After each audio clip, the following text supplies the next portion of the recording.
jemi këtu për shprehur shqetësimin tonë lidhje me shkeljet e drejtave të njeriut gjykatës Hagës që janë bën ndaj Hashim Thaqit, Kadri Veselit, Jakub Krasniqit, Recep Selimit dhe gjithë të tjerë. Siç dihet, Kosova e ka mbështet themelimin e gjykatës speciale pa rezervë me besimin e saj që do të përcillen në veprim nga standardet evropiane. Megjithatë, procesi që është zhvilluar ndaj krerëve të UÇK-s për shumë se 4 vjet ka qenë larg standardeve evropiane. Shkelja e Kushtetutës së Kosovës, Konventës Evropiane për Drejtat e Njeriut dhe jurisprudencës së Gjykatës Evropiane për Drejtat e Njeriut janë shumë alarmante gjatë këtij procesi. Prandaj sot kur procesi po shkon drejt përfundimit, kur prokuroria ka përmbyll paraqitjen e provave, jemi të bindur se këto shkelje duhet të evidentohen qartë.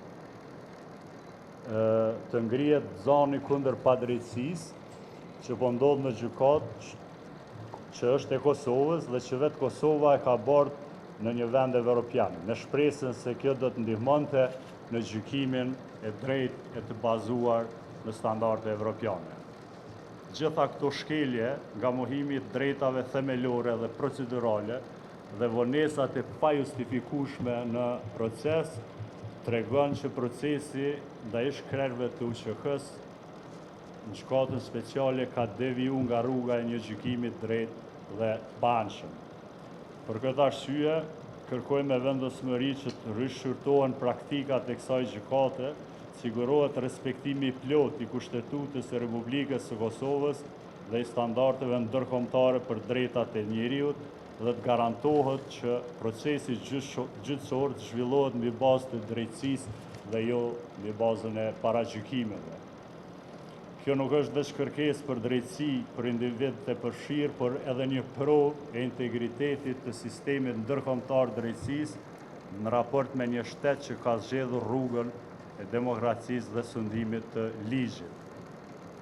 Njëkohësisht u bëjmë thirrje shteteve financuese të kësaj gjykate që të marrin përgjegjësinë e tyre institucionale dhe morale për të me garantuar që puna e gjykatës zhvillohet në përputhje me parimet themelore të drejtësisë dhe standardet ndërkombëtare, dhe jo të ndikohet nga interesat njëanshëm apo agjenda politike. Por duhet të ruhemi një keqkuptimi.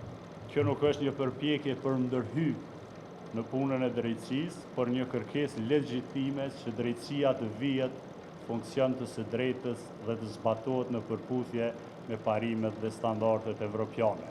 Zakonisht ne kemi gjithmonë mekanizma qytetar për me ju përgjigjë se cili është padrejtësi dhe opcion është edhe ajo. Dhe thotë secila mundësi është e hapur të shohim nëse diçka po ndron për mirë, po premisat janë të vendosur në gabim dhe krejt rruga është e gabuar sipas analizës tonë, edhe etike edhe juridike.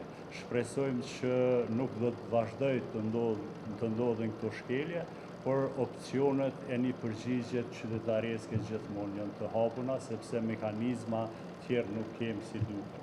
Siç dihet, gjykata speciale, e cila akuzon presidentin Thaçi dhe të tjerët, është themeluar mbi një pretendim të raportit Dikmartit për gjoja trafikim organeve në një shtëpi të verë në Shqipëri. Ky është fakt, dhe mbi këtë fakt është ndërtuar gjykata speciale. Kur është publikuar këtë akuzë me redaktimet që dihen, dhe sot kur jemi gati në fund të procesit, ju e dini që nuk ekziston asnjë fjali e vetme për shtëpinë e verë. Ky është, mendojmë, problemi i parë, sepse krejt gjykata është ndërtuar mbi këtë argument dhe fakti që nuk ekziston asnjë fjali e vetme për shtëpinë e verë, mendojmë që është problematike dhe është devijim prej qëllimit të themelimit të saj. Dhe pashtu besoj është rasti ta kujtojmë që vetë Dikmarti më vonë do të deklaronte që ishte kërcënuar me vrasje nga njerëz të Serbisë me qëllimin, siç thoshte ai, për t'i lënë më vonë fajin shqiptarëve për këtë vrasje. Unë nuk, si jurist, nuk flas në nivel spekulimeve, gjithçka që po them është publike dhe është deklaruar nga vetë Dikmarti. E dyta, nderuar përfaqësues të mediave, ju e dini që Hashim Thaçi, Kadri Veseli, Jakub Krasniqi, Recep Selimi dhe të tjerët janë për më shumë se 4 vite në paraburgim. nuk janë në burg, janë në paraburgim, prezumohen të pafajshëm ligjërisht. Kjo mendoj në fakt por është e argumentuar juridikisht që është shkelje e standardeve për drejtat njeriut, shkelje e Kushtetutës të Kosovës, shkelje e Konventës Evropiane drejtat njeriut, e cila është e zbatueshme sipas në 22 Kushtetutës në Kosovë dhe është e obligueshme për gjykatën speciale. Është shkelje e jurisprudencës së gjykatës evropiane drejtat njeriut, e cila është e detyrueshme për gjykatën speciale sipas nenit 53 të Kushtetutës. Shkelja e Kushtetutës të Kosovës, nenit 31, nenit 6 Konventës dhe praktikës së gjykatës evropiane drejtat njeriut si stash, është shqetësuese sepse ne gjithë kemi besuar që themelimi i gjykatës speciale dhe bartja e saj në Hagë, bartja e një pjesë të sovranitetit të Kosovës efektivisht në Hagë, ka pas për qëllim me garantu për çdo kënd, për opinionin publik në Kosovë dhe opinionin ndërkombëtar, që gjykimi do të mbetej tërësisht brenda standardeve evropiane dhe nuk do të kishte asnjë ndërhyrje në drejtësi. Për mua është e pabesueshme që në një gjykatë në zemër të Evropës mban të akuzuarit për më shumë se 4 vite në paraburgim kundrejt çdo standardi, sepse siç dihet standardi i gjykatës evropiane drejtat njeriut thotë që paraburgimi mund të zgjatë në rastet kur lënda është komplekse, ka shumë të akuzuar dhe matët po ashtu me sjelljen e autoriteteve. Siç e shihni, sjellja e autoriteteve në këtë rast të gjykatës speciale ka qenë neglizhente dhe unë po përmend vetëm një rast, ka raste kur dëshmitarët e paraqitur nga prokuroria janë rimarrë në pyetje në një kohë më të gjatë nga trupi gjykues sa nga ekipet mbrojtëse. Çka besoj unë është zvarritje e tepruar dhe po ashtu është shkelje e një parimi të barabarësisë së armëve që quhen drejtësi dhe e shancës që mbrojtja të ketë kohën e njëjtë me trupën gjyqësore dhe me organin e akuzës, në këtë rast dhomën e specializuar të prokurorisë. Shkelja e tretë në këtë gjykatë është marrja e provave përmes Serbisë. Dihet tashmë që Serbia është një vend armiqësor ndaj Kosovës dhe vetë UÇK-s dhe fakti që prokuroria ka akses për të marrë prova atje. Dhe siç e dini, mbrojtja e të akuzuarve nuk ka akses, se nuk ka kuptim të presim që Hashim Thaçi dhe të tjerët përkatësisht mbrojtja e tyre të marrë prova, i vënë në një pozicion të pabarabart prokurorinë me mbrojtjen, sepse prokuroria ka akses në fakte dhe prova që mbledh Serbi, ndërkohë që mbrojtja e të akuzuarve nuk ka, kështu që mendojmë që do duhet ndërpritej procesi i marrjes provave përmes shtetit të Serbisë dhe kjo paraqet një pabarazi po ashtu, në kuptim të Kushtetutës dhe Konventës Evropiane drejtave dhe lirive të njeriut. E katërta, shkelja e katërt është që e kemi parë në rastin e zotit Salim Mustafa pranë dhomës kushtetuese. Dhoma kushtetuese pranë gjykatës speciale ka refuzuar zbatimin e një parimi universal drejtësisë, që latin të kanë quajtur lex mitiori, zbatimi i ligjit më të favorshëm. Gjykata dhoma kushtetuese ka shmang zbatimin e këtij parimi, ani pse ky parim është pjesë e nenit 33 të Kushtetutës dhe nenit 7 të Konventës Evropiane për drejtat dhe liritë e njeriut. Dhe kjo është bërë në emër të asaj autonomisë së vetë shpallur nga dhoma kushtetuese kundrejt rendit juridik. Pra dhoma kushtetuese ka deklaruar që nuk është e detyruar të zbatoj ligjet e Kosovës, por ato janë vetëm një mjet ndihmës në interpretim. Kjo nuk mund të jetë kështu. Gjykata speciale në Hagë është gjykata e Kosovës, e themeluar përmes një amandamenti kushtetues, e funksionalizuar përmes ligjeve përkatëse, ligjit për dhomën specializuar, kështu që nuk mund të eliminoj, por edhe po të ishte, edhe po të pranonim argumentin e dhomës kushtetuese që kjo është një gjykatë që nuk i detyrohet ligjeve të Kosovës, parimi i zbatimit ligjit më të favorshëm është po ashtu detyrues.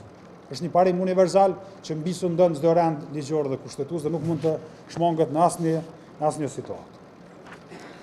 Nderuar përfaqësues të medjave, më lejoni të them në fund paraqitjes së shkeljeve kryesore në këtë proces dhe u kurseva për të përmbledhur shkeljet kryesore që unë si jurist, si profesor i drejtës kushtetuese që kam ndjek me një metodologji shkencore këtë proces dhe kam analizuar këto me një metodologji që është e rëndësishme që shoqënia kosovare, institucionet e Kosovës dhe kushdo tjetër në Kosovë të përmbahet nga ndërhyrjet në punën e gjykatës.